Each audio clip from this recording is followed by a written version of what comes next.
गोविन्दाय नमो नमः। श्रीकृष्णाय नमो नमः। नारायणाय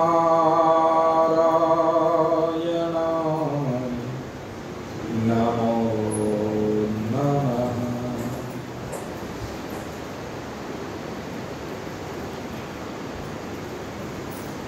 भगवत चरणारविंदों में नित्य है निरंतर अपने हृदय के तारों को जोड़कर अपने आप को समर्पित करके अपने जीवन की इस यात्रा को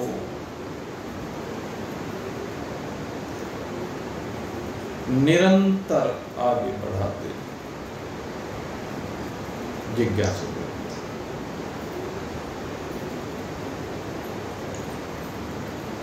परमात्मा की अति विशिष्ट कृपा, जिसके परिणाम स्वरूप आज हम प्रातः काल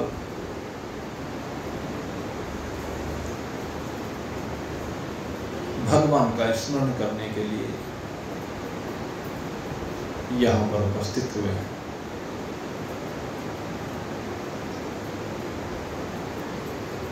और स्मरण करते करते भगवत भावों में ऐसे डूबने का हम प्रयास करें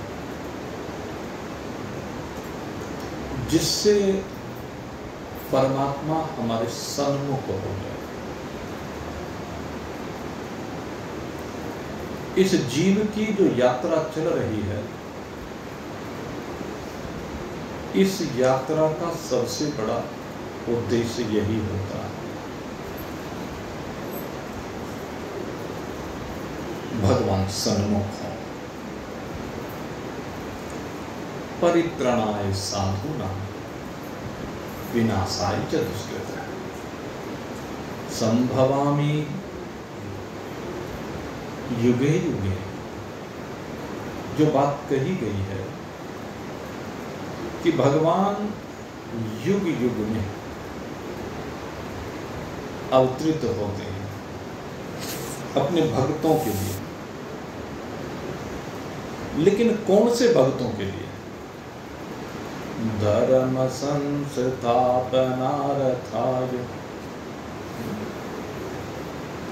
जिन्होंने अपने हृदय में धर्म की संस्थापना कर ली,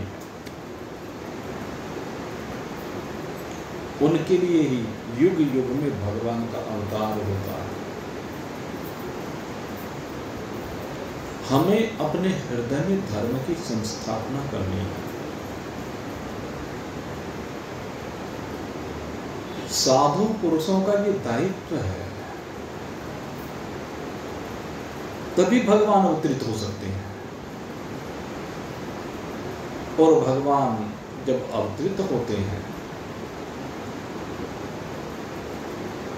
तो भगवान वेदव्यास जी कहते हैं कि भगवान ने कहा है कि जन्म कर्म च मे दुर्लभ, मेरा इन धर्मात्माओं के अंदर प्रकटन होना, जन्म होना, कहते बड़ा दिव्य होता, अलौकिक होता। साधारणतः जीव केवल संसार के विषयों में रमण करता है,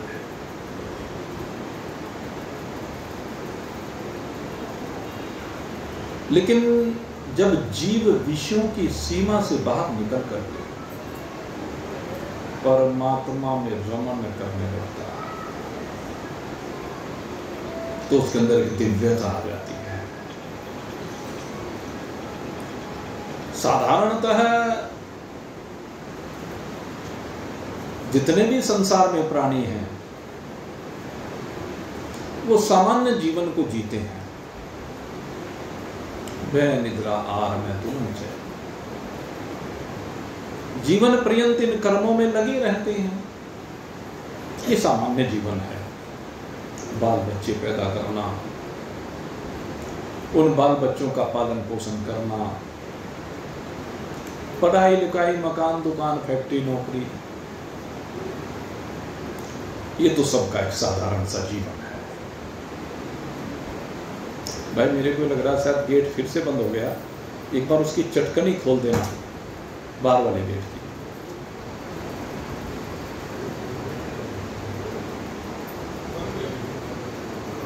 तो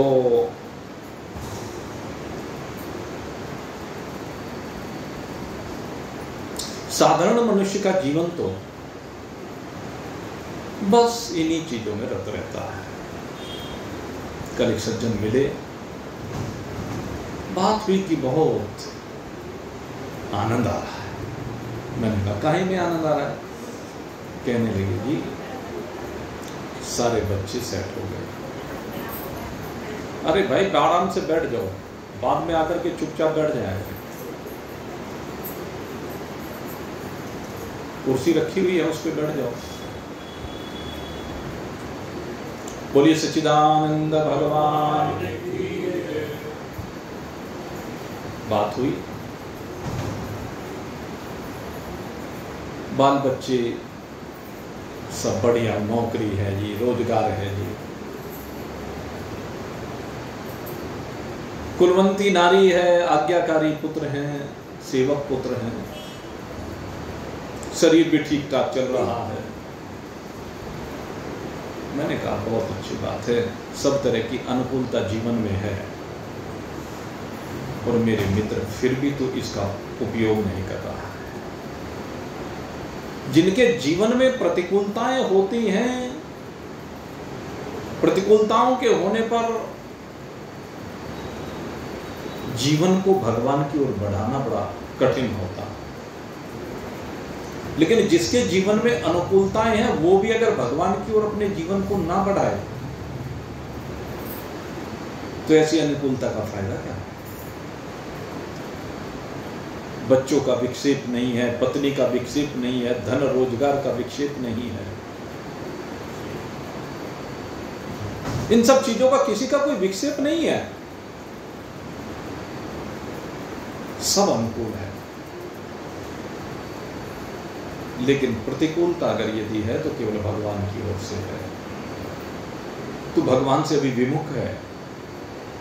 अगर सच्चा आनंद पाना चाहता है तो इस स्वप्निल आनंद को, इस छाया के आनंद को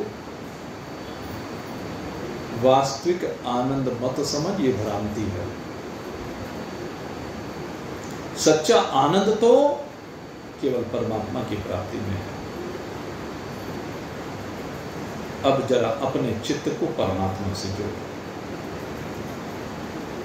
कितना छोटा सा जीवन है, जरा विचार करके देख।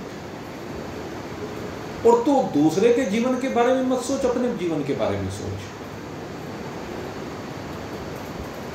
60+ में जो जा चुके हैं वो जरा चिंतन करके देखें। ये जीवन की यात्रा बहुत लंबी नहीं है। उनकी तो निश्चित है कि लंबी नहीं, वैसे तो किसी की भी निश्चित नहीं है, लेकिन उनकी तो निश्चित है कि बहुत लंबी नहीं है। जिनकी आयु अधिकांशतः 70-75 साल, अधिकांशतः निवृत्ति की आयु शरीरों की ये चल रही है, तो सोचो कितना छोटा सा जीवन रह गया। तो भाई अब थोड़ी सी तैयारी कर लो, बोरिया बिस्तर बांध करके तैयार कर लो। जिस प्रकार से जब आप रेल की यात्रा कर रहे होते हैं तो स्टेशन के आने से कुछ देर पहले अपने सामान की सिंगवाट करना प्रारंभ कर देते हो, संभालना शुरू कर देते हो, बांधना शुरू कर देते हो, खिड़की के पास ले आते हो, कि अब तो बस स्टेशन आने वाला है, चलो भाई 10 मिनट प्रतीक्षा करते हो, गेट पर खड़े कर, जल्दी से उतरेंगे। काहे की जल्दी होती है? रेल तो वहां पर रुकेगी और यात्री भी वहां उतरेंगे, तू पहले क्यों लाइन में लगा हुआ है?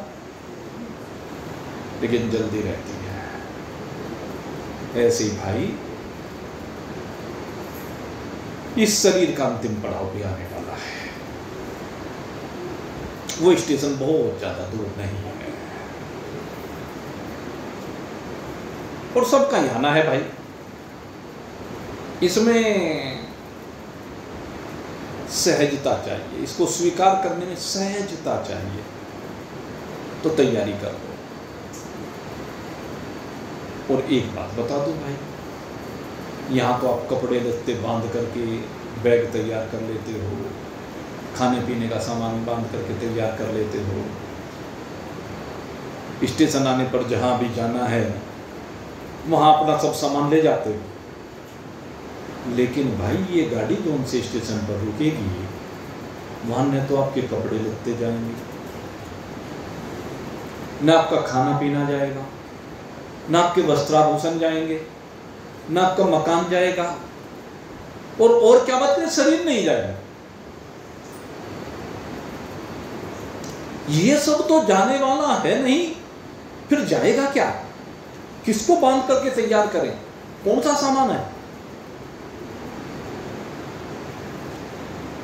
धर्म आपके साथ जाएगा, और धर्म में भी शरीर का धर्म नहीं,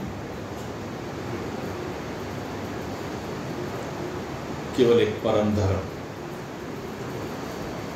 वो परम धर्म जो सबके लिए केवल एक है। शरीर के धर्म सबके भिन्न भिन्न हो सकते हैं, जाति वर्ण व्यवस्था के अनुसार अलग अलग हो सकते हैं, अपनी परिस्थिति के अनुसार, देश के अनुसार, काल के अनुसार अलग अलग हो सकते हैं, लेकिन परम धर्म कोई भी जाति वाला हो, कोई भी देश वाला हो, किसी भी काल में हो, किसी भी परिस्थिति में हो, उनका सबका एक ही धर्म है। अंत काले च मामे विस्मरण मुक्तवा कलेवरम। एक ही धर्म है कि जब इस कलेवर का त्याग हो, इस देह का त्याग हो, इस देहाध्यास का त्याग हो, देह अध्यास का त्याग होना है उस समय। देह तो छूटेगी, सबको पता है, लेकिन देह में जो ममता है, जो आसक्ति है, जो चिपकाव है, उस आसक्ति का त्याग करना है। ये देह अध्यास, जिसमें आपने अपने आप को देह माना हुआ है,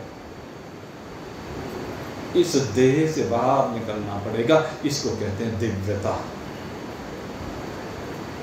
जब आप देह के साक्षी बन जाएंगे, देह के दृष्टा बन जाएंगे, अपने आप को देह से भिन्न अनुभव करेंगे। कल आपको समझाया था, देह का साक्षी बनना, देह का दृष्टा बनना है। देखिए जरा, इस देह के जो अंग प्रत्यंग हैं, देह के प्रत्येक अंग प्रत्यंग की क्रियाओं को देखिए जरा। सबसे पहले कान है, जरा देखिए कानों को, कितने शब्द आ रहे हैं, कितने प्रकार के शब्द आ रहे हैं। शब्दों में विभिन्नता है, भिन्नता है, अनंतता है। कितने शब्द कानों के माध्यम से अंदर प्रविष्ट हो गए, भिन्न भिन्न प्रकार के शब्द। तूने बहुत शब्दों को सुना है, लेकिन कभी उन शब्दों को देखने वाला बना है? जब जो शब्द तेरे अंदर प्रवेश कर रहे हैं, तो क्या तू उनका दृष्टा बना है? मेरे मित्र, जब दृष्टा बनेगा तो ये अनेकता एकता में परिवर्तित हो जाएगी। शब्द अनेक हैं, अनेक प्रकार के हैं, अनंत हैं, लेकिन तू देखेगा कि चाहे किसी भी प्रकार के शब्द हों, अनुकूल शब्द हों, प्रतिकूल शब्द हों, प्रशंसात्मक शब्द हों, निंदात्मक शब्द हों, सब तेरे अंदर प्रविष्ट होकर के तुझ में समा करके एक रूप होते जाए। सब शब्द तुझ में लय होते जा रहे हैं। इन सब शब्दों का लय स्थल एक अकेला तू है। तो वास्तविकता शब्दों की नहीं है, वास्तविकता तेरी है। जो इन शब्दों को जाननहारा है। शब्द की कोई विशेषता नहीं, विशेषता शब्द को ग्रहण करने वाले की है। अनेक रूप तेरे सामने परोसे गए, इन आंखों के सामने न जाने कितना दुनिया भर का रूप आया और चला गया, कितने परिवार वाले आए और चले गए, कितने मित्र आए और चले गए, कितना समाज आया और चला गया, कितने दृश्य परिदृश्य नित्य बदलते चले गए। लेकिन इन दृश्यों को देखने वाला, जिसमें दृश्य लय होते चले गए, वो तू एक अकेला है। वो इन सब दृश्यों का दृष्टा केवल और केवल तू है, और तू इन दृश्यों से भिन्न है। दृश्य बदलते हैं तो बदलता नहीं है, तुझ में बदलाव होता नहीं है। तू तो केवल इन दृश्यों को देखने वाला, जानने वाला, इनसे विलग है। और जरा जब दृश्यों को देखे तो दृश्यों में परमात्मा की कारीगरी को देख। उस कारीगरों को देख, और कारीगरी को देख करके तुझे केवल उसमें एक परमात्मा नजर आना चाहिए। ये सच्चा दृष्टा कहलाता है। वास्तविक दृष्टा यही है। जिस समय तू इन हाथों से सेवा कर रहा है, काम कर रहा है, कभी एक बहुत सुंदर भाव मन में आया।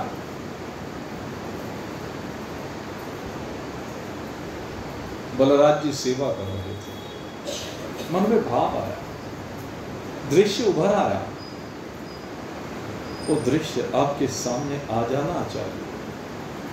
क्षीर सागर है, क्षीर सागर में मेरे नारायण से सैया पर विश्राम कर रहे हैं, और माता लक्ष्मी उनके चरणों की सेवा कर रही है। अपने कोमल कोमल कर कमलों से भगवान के अति कोमल चरण कमलों की सेवा हो रही है। और एक भक्त मां लक्ष्मी के हृदय में बैठ करके, मां लक्ष्मी के साथ एक रूप होकर के उस सेवा में भागीदार बन रहा है। मैं भी भगवान के चरण दबा रहा हूं, और जब मां लक्ष्मी के साथ भागीदार होकर के मैं भगवान के चरणों की सेवा कर रहा हूं, भगवान उस दिव्य दृश्य को देख करके आनंदित हो उठते हैं, और आनंदित होकर के अपने इन दिव्य नेत्र कमलों के कपाटों को खोलते हैं। तीसरा नेत्र खुलता है, दृष्टि उस भक्त के भावों पर पड़ती है, जो गुरु की सेवा करते हुए, अपने माता पिता की सेवा करते हुए, उनके चरण दबाते हुए मन में भाव लेकर आता है कि मैं नारायण की सेवा कर रहा हूं। मेरे सामने वो चतुर्भुजी नारायण क्षीर सागर में विराजमान हैं। तो सच मानिए मेरे मित्रों, वहीं पर उस प्राणी में वो चतुर्भुजी नारायण प्रकट होकर के अपना वरदस्त उस भक्त के शीश पर रख देता है, और एक अलौकिक चेतना का प्रवाह उस भक्त के अंदर होता है, और वो आनंदित हो जाता है। ये आनंद लौकिक आनंद नहीं है, ये आनंद मेरे परमात्मा के सानिध्य का परमात्मा के सानिध्य का आनंद है, परमात्मा के दिव्य स्पर्श से मिलने वाले आनंद का अनुभव है। इसी को कहते हैं दिव्यता, इसी को कहते हैं अलौकिकता। जब भगवान के प्रेम में डूब करके, भगवत भावों में डूब करके आप अपने हृदय के तार को जोड़ते हैं और हृदय के तार जुड़ते जाते, जुड़ते जाते, जुड़ते जाते, अब भाव में डूबते चले जाते हैं। ये है मेरे परमात्मा की कृपा। मेरे मित्रों, सच्चा आनंद ये है।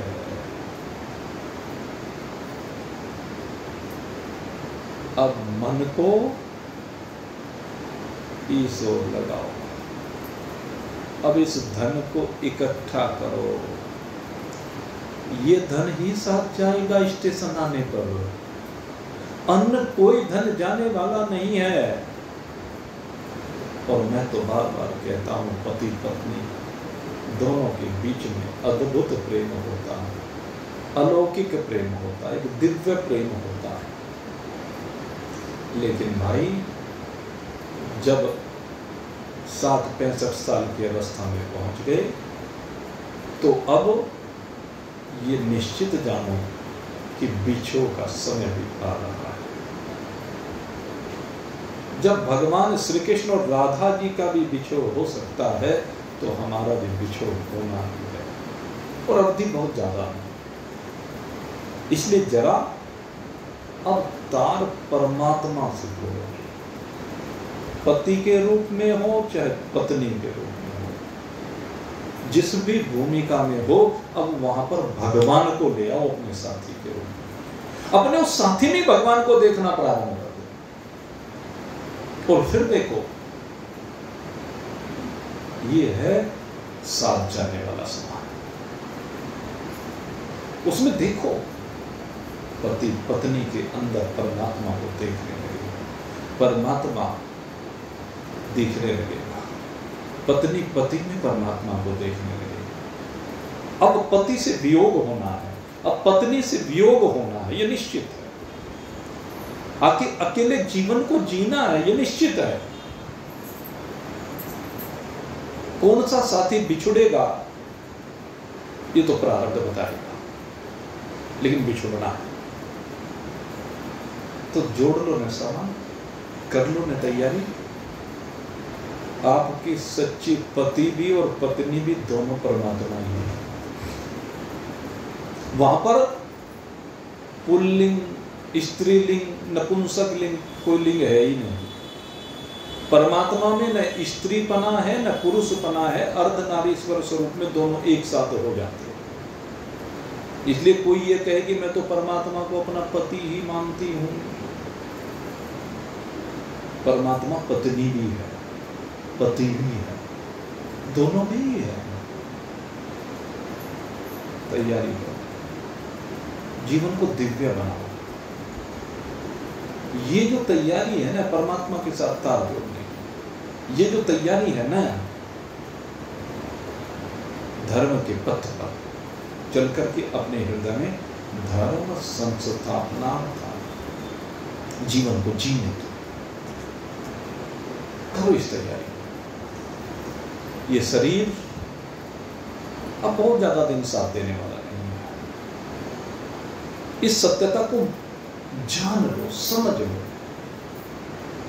इसलिए लौकिक माल के बजाय अलौकिक माल को जोड़ो, और अलौकिक माल है भगवान की भक्ति। और भगवान की भक्ति के बाद जो सच्चा माल है वो वैराग्य का माल है। वो माल वैराग्य का माल है। वो माल वैराग्य के बाद अपने स्वरूप के बोध का माल है। इसको ज्ञान का माल कहते हैं। ये ज्ञान का माल है।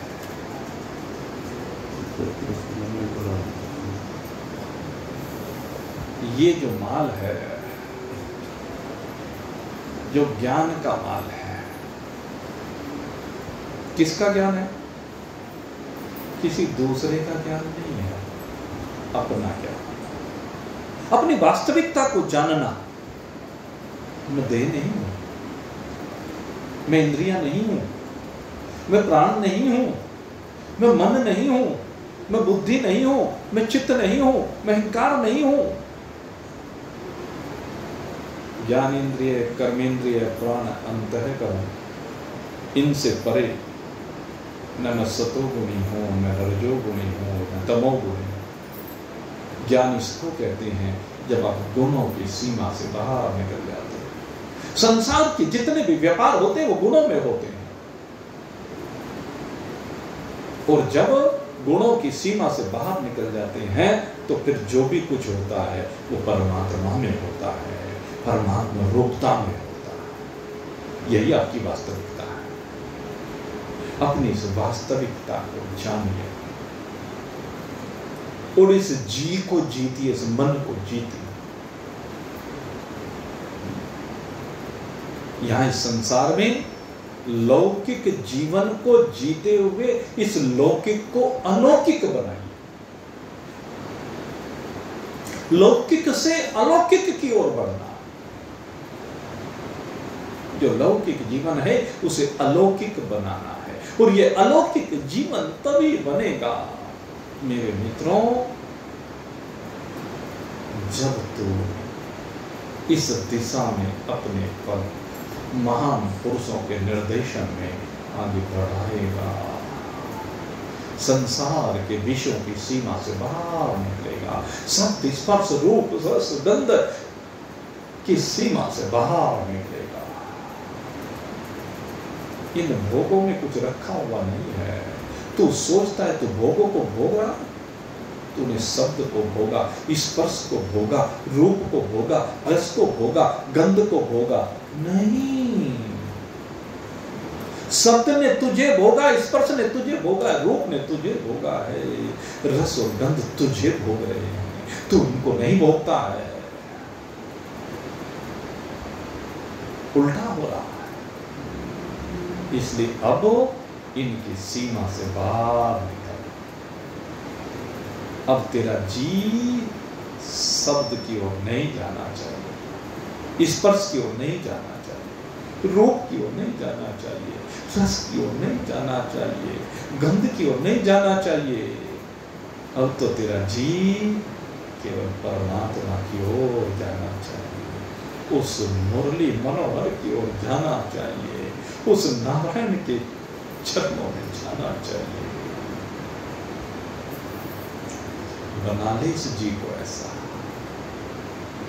जीता हुआ जी प्रेम रस पी, जीता हुआ जी प्रेम रस पी, दुनिया में दखल मत देना कभी। जीता हुआ जी प्रेम रस पी, दुनिया में दखल मत देना कभी। जी हाँ, अगर तूने अपने इस मन को जीत लिया, अगर तूने भोग की ओर दौड़ते हुए इस मन को रोक लिया, तो देख के कैसा आनंद आएगा, क्योंकि वहां से डाइवर्ट होकर के तो परमात्मा से प्रेम करने लगेगा, और परमात्मा के प्रेम का जब रसास्वादन करेगा न, उस रस का जब पान करेगा न, तो आनंदित हो उठेगा। इसलिए अब संसार में दखल देने बंद कर, दुनिया में दखल देने बंद कर। मैं बार बार कह रहा हूं, आपके पास आयु है कहां, समय है कहां? अब समय कितना सर है गया, 5 साल 10 15 20 साल, इतना सा समय, बाकी तो सारा बह गया है गंगा की धार में, समय की धार के साथ बहता चला गया है। अब कहने के लिए दखल देता फिरता है बच्चों में, पति पत्नी में, पति पत्नी के काम में भी एक दूसरा दखल मत दो, बाल बच्चों के काम में दखल मत दो, व्यापार में दखल मत दो, कहीं दखल मत दो। संसार में, संसार तो ऐसे चलता आया है। दुनिया चली है चलती ही रहेगी, दुनिया चली है चलती ही रहेगी, दुनिया जली है जलती ही रहेगी, दुनिया जली है जलती ही रहेगी, जलती में डालो मत तुम कभी भी, जलती में डालो मत तुम कभी घी, जीता हुआ जी प्रेम रस पी, दुनिया में दखल मत देना कभी, जीता हुआ जी प्रेम रस पी, दुनिया में दखल मत देना कभी। अरे दुनिया, क्या बनाया तुमने? इतना अपने आप को झोंक दिया, इतना संघर्ष किया, क्या इकट्ठा किया तुमने? सोच के देख, कितना हस्तक्षेप तूने दुनिया में किया, दूसरों के जीवन में किया। अरे जितना तू दूसरों के जीवन में हस्तक्षेप कर रहा है या दूसरों के जीवन की चर्या को लेकर के परेशान हो रहा है, उतना समय अगर परमात्मा के भजन में लगाया हो तब तक कल्याण हो गया होता। किसी की भी बातों में इंटरेस्ट लेना बंद कर। काहे लेता है? क्या होने वाला है? दुनिया अनादिकाल से ऐसे चलती आई, ऐसे चलती रहेगी, ऐसे चलती आई, ऐसे चलती रहेगी। तो उस जलती हुई दुनिया में घृत की आहुति देकर, अपने भावों की आहुति डाल करके उस आग को क्यों भड़का रहा है? निकल बाहर। अगर यदि दुनिया में आग बढ़ेगी तो सच मान, उस जलती हुई दुनिया में तुझे भी जलना पड़ेगा। वो जलाई हुई आग तुझे भी अपनी चपेट में ले लेगी। जिस दिन न्यूक्लियर रिएक्टर की स्थापना की दूसरे के विनाश के लिए, लेकिन जिस दिन उस रिएक्टर में आग लगेगी, धमाका होगा, तो सबसे पहले तुझे अपने चपेट में लेगा। दुनिया तो बाद में जलेगी, तो पहले जलेगा। जब तू किसी के ऊपर क्रोध करता है तो पहले तू जलता है। तू जल कर के जो जले कटे वचन निकालता है, दूसरा तो उनसे बाद में जलता है। क्योंकि जब तेरा हृदय संतप्त होता है, जब तू जल रहा होता है, तभी तेरे अंदर से वो अग्निबाण निकलते हैं जो दूसरे को जलाने के लिए होते हैं। दूसरा तो जलेगा या नहीं जलेगा, लेकिन तू जरूर जलेगा, ये निश्चित है। इसलिए दखल को छोड़, अपनी इस अहंकार को बाहर निकाल। तेरा ये जो अहंकार है, तेरी जो ईगो है, तेरा जो मद है, ये तेरा सबसे बड़ा शत्रु है। अहंकार बेका शैतान है, शैतान है ये, राक्षस है ये, दुष्ट है ये। अहंकार बेका शैतान है, उससे आगे एकमात्र भगवान है। अहंकार से आगे संसार में कोई नहीं है, बस एक भगवान है उससे। इतना भयंकर है ये भाई। अहंकार बेका शैतान है, उससे आगे एकमात्र भगवान है। उसी का सहारा लेकर, उसी का सहारा लेकर ठंडा पानी पी, जीता हुआ जी प्रेम रस पी। दुनिया में दखल मत देना कभी, जीता हुआ जी प्रेम रस पी। दुनिया में दखल मत देना कभी। क्या करेगा दुनिया में दखल दे करके, सिवाय झगड़ा जोड़ने के? झगड़ा ही तो जुड़ेगा। जब तू किसी के संसार में दखल देगा तो संघर्ष होगा, युद्ध होगा, भावों का टकराव होगा। इसलिए क्यों हस्तक्षेप कर रहा? आवश्यकता नहीं है। अरे तो पाश्विक कर्म है, लड़ते तो पशु हैं।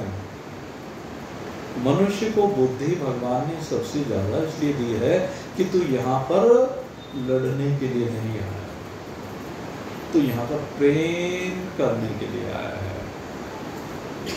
तू यहाँ पर गोपी बनने के लिए आया है, तू यहाँ पर मीरा बनने के लिए आया है, तू यहाँ पर श्याम सुंदर के दर्शन करने के लिए आया है।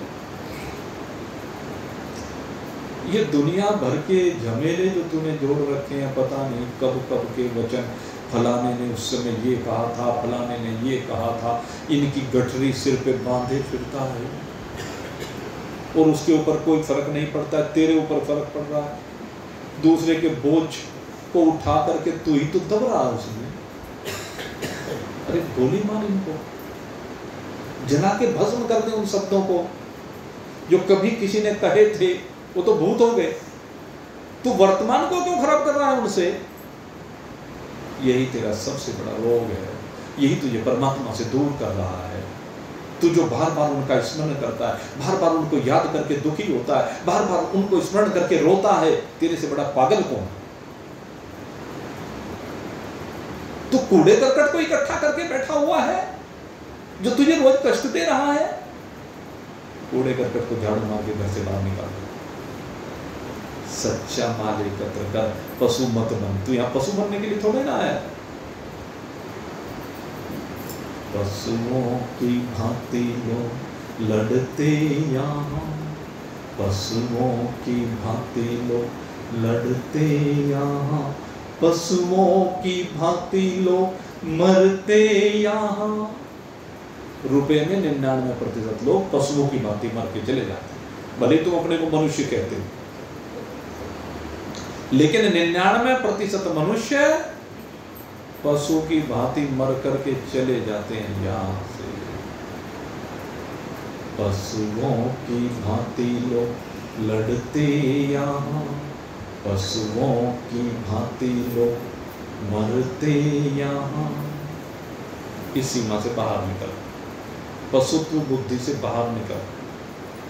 और भगवान शंकराचार्य ने जो कहा है, मनुष्यत्व मुमुक्षुत्व महान पुरुष संश्रय है। अगर तुझे सबसे श्रेष्ठ मानव का तन मिला है तो मानवों की तरह जीना सीख। मानव की भांति भला करता हुआ जी, मानव की भांति भला करता हुआ जी, प्रेम रस पी दुनिया में दखल मत देना कभी, जीता हुआ जी, प्रेम रस पी दुनिया में दखल मत देना कभी। क्यों? आखिर सब खाक में मिलेंगे लोग। ये तूने जो भी कुछ जोड़ रखा है, सोच, जिनको तूने अपना मान रखा है, वो सब के सब खाक में मिलेंगे कि नहीं मिलेंगे? भस्मांतम शरीर, ईशावास्योपनिषद कहता है सबको एक दिन अगर शरीर रूप से देखें तो भस्म मात्र रह जाने वाली है।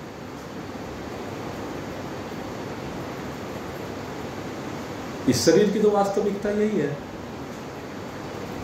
2 मुट्ठी राख और कुछ नहीं है। और सबके साथ यही होना है। आखिर सब खाक में मिलेंगे लोग ये, आखिर सब खाक में मिलेंगे लोग ये, पालते जो दुनिया में दुख के रोग ये। पालते जो दुनिया में दुख के रोग ये। कौन से हैं दुख के रोग? जो दूसरों को अपना समझ रहा है, जो प्रारब्ध से मिले हुए साथियों को अपना समझ रहा है। मैं सब तुझे दुख देने के लिए आए, मैं सब तुझे कष्ट देने के लिए आए हैं। इस बात को समझ ले। आखिर सब खाक में मिलेंगे लोग ये। मिलेंगे कि नहीं मिलेंगे? ऐसा कोई है कि जो ना मिले? समझ ले इस वास्तविकता को, तैयारी कर ली उसने। आखिर सब खाक में मिलेंगे लोग ये, पालते जो दुनिया में दुख के रोग ये। पालते जो दुनिया में दुख के रोग ये। फटे हुए दिल के घाव, फटे हुए दिल के घाव अपने तो सी। फटे हुए दिल के घाव अपने तो सी। जीता हुआ जी प्रेम रस पी, दुनिया में दखल मत देना कभी। जीता हुआ जी प्रेम रस पी, दुनिया में दखल मत देना कभी। मेरे मित्र, विचार कर ले और विचार करके आगे की तैयारी कर। जब यहां से जाए तो रोते रोते नहीं जाना है। इस संसार के सामान की ओर एक बार नजर उठा के भी नहीं देखनी। जैसे जिस समय श्री परीक्षित जी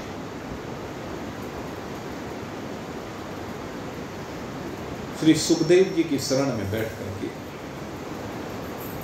सुख तीर्थ की पवित्र पावन भूमि पर श्रीमद् भागवत अमृत गंगा में स्नान कर रहे थे, तो उसी समय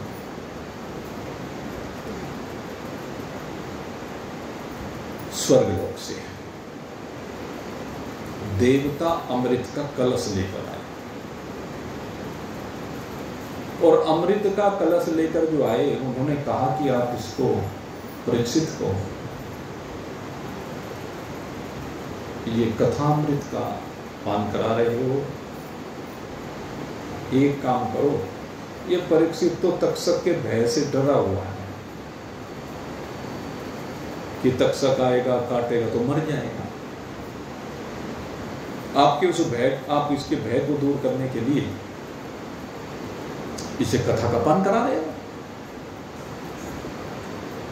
कहने लगे आप एक काम करो, लो हम अमृत लेकर के आए। विशेषता देखो सुखदेव जी कैसे दिव्य महान पुरुष होंगे और कैसा देवताओं का भी विश्वास होगा उनके ऊपर। वो अमृत कलश जिसके लिए कितना झगड़ा हुआ, यूं ही नहीं मिला अमृत कलश। 3 अवतार आपको बताया भगवान को लेने पड़े उस अमृत कलश के लिए। कितना कीमती होगा वो अमृत कलश, जिसके बाद देवासुर संग्राम हुआ, पहले भी हुआ बाद में भी हुआ, तब कहीं जाकर के अमृत कलश मिला। और आज परीक्षित को कथा सुनते हुए देख करके वे देवता उस अमृत के कलश को लेकर सुख तीर्थ की पवित्र पावन भूमि पर आए और आकर कहने लगे कि हे गुरुदेव, ये तो मरने से डर रहा है, लो ये अमृत का कलश लेकर आए हैं, जी भर करके इसे पिला दो। फिर तक्षक क्या कोई भी काटे कुछ भी नहीं होगा।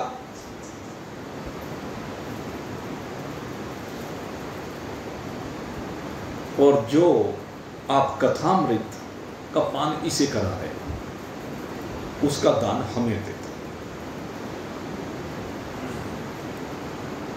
अब जब सुखदेव जी की और देवताओं की चर्चा हो रही थी, क्या परीक्षित के कान नहीं थे? शब्द तो परीक्षित के कानों में भी पड़ रहे थे। पढ़ रहे थे कि नहीं पढ़ रहे थे? पढ़ रहे थे ना। परीक्षित के कानों में भी वो शब्द पढ़ रहे थे, वो संवाद पढ़ रहा था। और जब परीक्षित के कानों में वो संवाद पढ़ रहा था तो कहते हैं कि परीक्षित ने एक बार नजर उठा के देखा तक नहीं उस ओर, उस अमृत कलश की ओर निहारा तक नहीं कि कैसा होता है अमृत कलश, क्योंकि परीक्षित अधिकारी, परीक्षित का दिल गवाही दे चुका है कि मुझे सांसारिक भोग नहीं चाहिए। अमृत भी तो सांसारिक ही है, मुझे नहीं चाहता अमृत, मुझे तो वो अमृत चाहिए जिसको पाने के बाद फिर कुछ पाना शेष ना रह जाए। मुझे तो गोविंद चाहिए,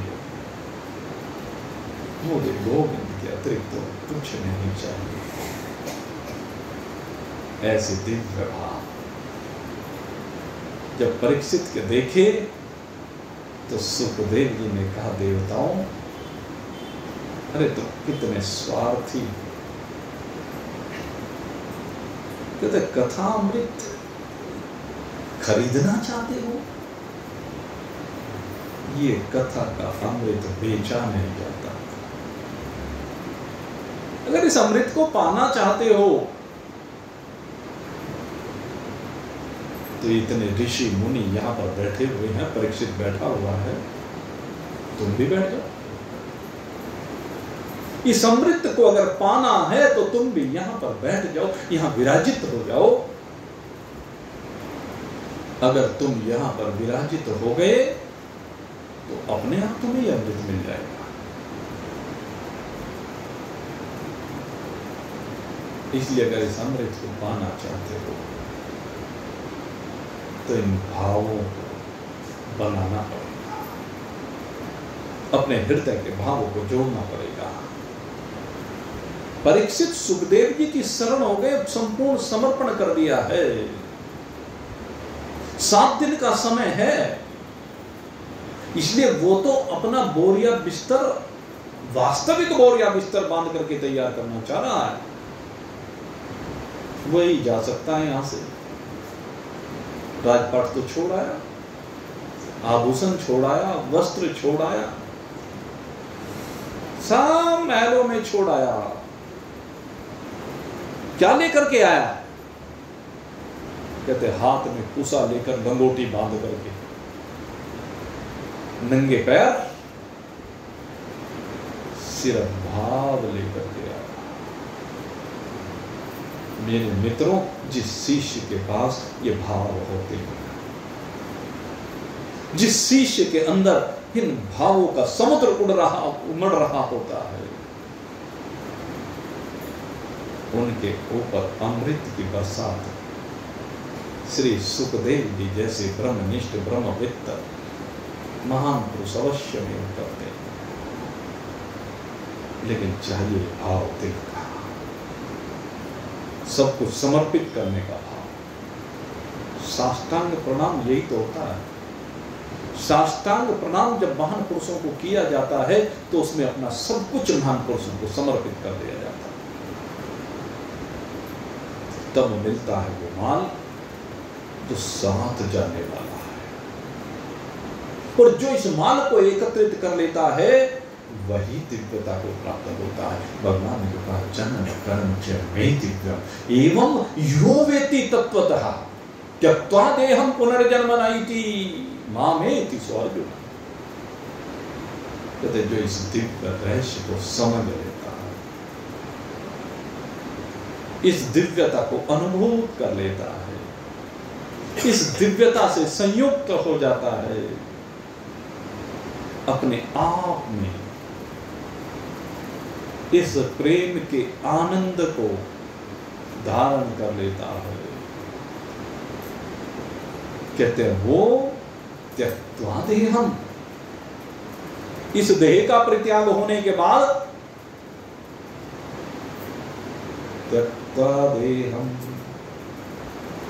पुनर्जन्म नहीं थी, वो पुनर्जन्म को प्राप्त नहीं होता, आगे उसका जन्म नहीं होता, आगे वो संसार के झमेलों में नहीं पड़ता, आगे वो संसार के झमेलों में नहीं फंसता। सबसे बड़ा कारण है फंसाव। ये जो फंसाव है ये विनाश का कारण है। इस फंसाव के कारण ही ये जीव इस नश्वर संसार में बार बार आता है और जाता है। लेकिन मेरे मित्र भगवान कहते हैं नहीं थी, अब नहीं, बस मौत हो गया। मां में त्रिशो अर्जुन, कहते तो अब संसार में नहीं, अब मुझ में विश्राम कर, मेरे साथ विश्राम कर, मेरे सानिध्य में विश्राम कर, मेरे साथ एक रूप हो जा। ये सारे भाव हैं और सब कुछ संभव, लेकिन कब संभव है? जब आपका प्रयास है, जब आप इस दिशा में मेहनत करेंगे तब ये बात बनेगी। अगर मेहनत नहीं करेंगे तो बात नहीं बनेगी।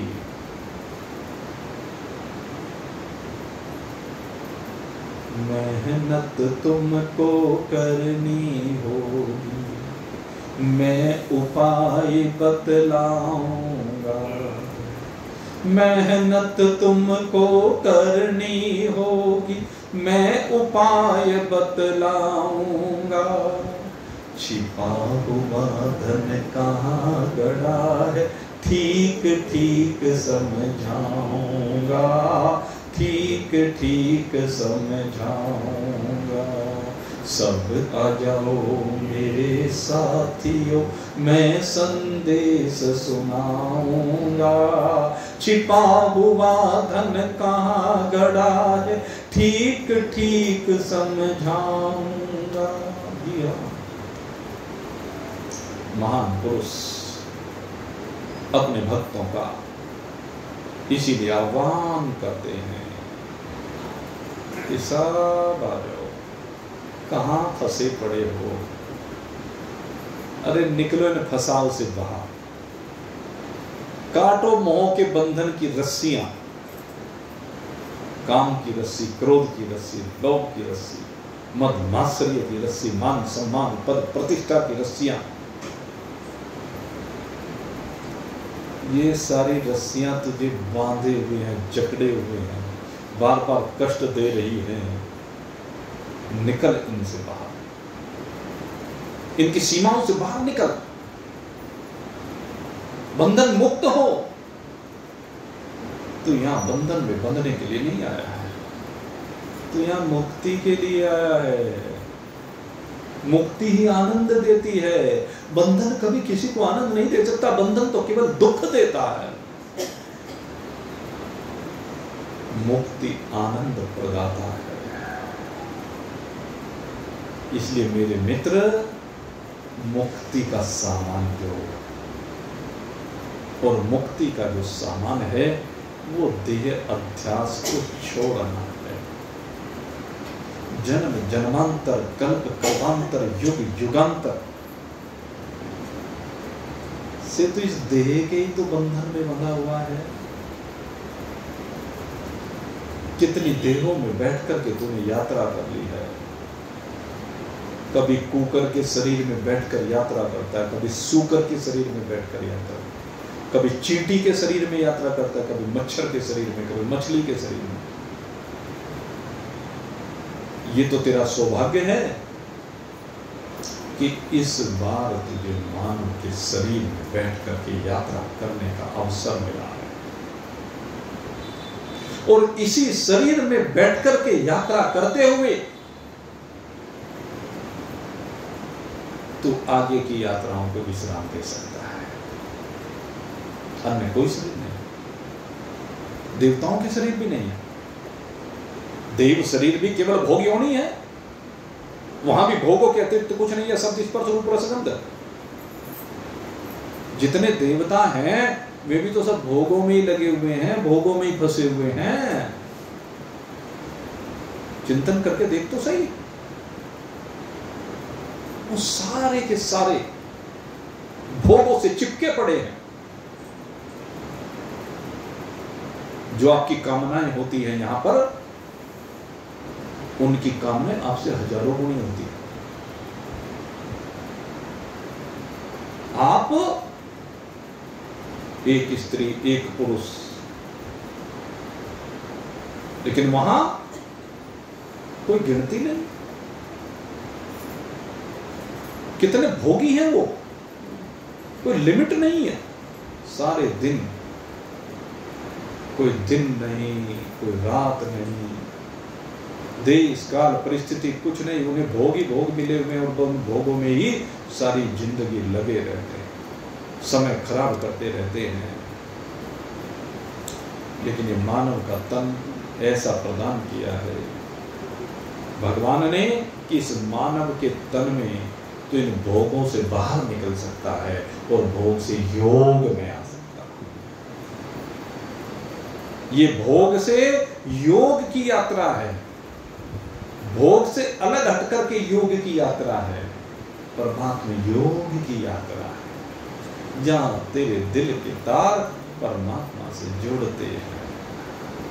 और जब परमात्मा से तेरे दिल के तार जुड़ते हैं तो दोनों एक हो जाते हैं। मैं तुझे देखूं तू मुझे देख, मैं तुझे देखूं तू मुझे देख। भगवान कहते हैं जीव से, ये जीव मैं तो तुझे रोज देख रहा हूं, मैं तो तेरे हर क्षण का दृष्टा हूं, लेकिन तू भी मुझे देख। मैं तुझे देखूं तू मुझे देख, देखत देखत हो जाए एक, देखत देखत हो जाए एक। केवल मुझे तू देखना प्रारंभ कर, और जब तू मुझे देखना प्रारंभ करेगा तो देखते देखते तेरे और मेरे बीच का भेद निवृत्त हो जाएगा और हम दोनों एक हो जाएंगे। जी हाँ मेरे मित्रों, ये एकता का सूत्र, इस एकता के सूत्र में हमें बंधना है, सब में एक परमात्मा को देखना है। यही है आगे का सामान जो मैं आपसे बात कर रहा हूं कि अपना सामान बांध करके तैयार कर लो। ये वास्तविक धन है, ये राम रतन धन है, और धन सब आने जाने वाले हैं। और तो धन है आने जाने, चलती फिरती छाया, राम रतन धन घटत घटे न, राम रतन धन घटत घटे न, दिन दिन होत सवाया, मैंने राम रतन धन पाया, मैंने राम रतन धन पाया। ये राम रतन धन जो पा जाता है उसकी यात्राएं आगे की निवृत्ति को प्राप्त हो जाती हैं, क्योंकि आनंद स्वरूप परमात्मा के साथ वो एक रूप हो जाता है। तो हमारा तो प्रयास यही है भाई, आप सभी इस आनंद स्वरूप परमात्मा के साथ एक रूपता को प्राप्त करें। आज आप सबके लिए बहुत बहुत शुभकामना करते हुए, कल के लिए निमंत्रण देते हुए, कल गुरु पूर्णिमा का परम दिव्य उत्सव, आप सभी उस समय ठीक 8 बजे, क्योंकि आपको पता है समय की मर्यादा है। गुरु जी का पूजन ठीक 8 बजे हम प्रारंभ करेंगे। बाद में फिर कह देते जल्दी कर दिया, भाई जल्दी ना विलंब, यहाँ तो सीधा सा सेट टाइम, जो समय पे उपस्थित हो सकते हैं, जिन्हें पढ़ के सोना है सोते रहें, और जिन्हें करना है पूजन सो ठीक 8 बजे सबको निमंत्रण है। और लगभग 10 साढ़े 10 बजे तक का कार्यक्रम चलेगा। जैसी भगवत इच्छा होगी। तो आप सबके लिए बहुत बहुत शुभकामना करते हुए आज के सत्संग को तो अब यहीं पर विश्राम दे रहा हूँ। बोलिए सच्चिदानंद भगवान की।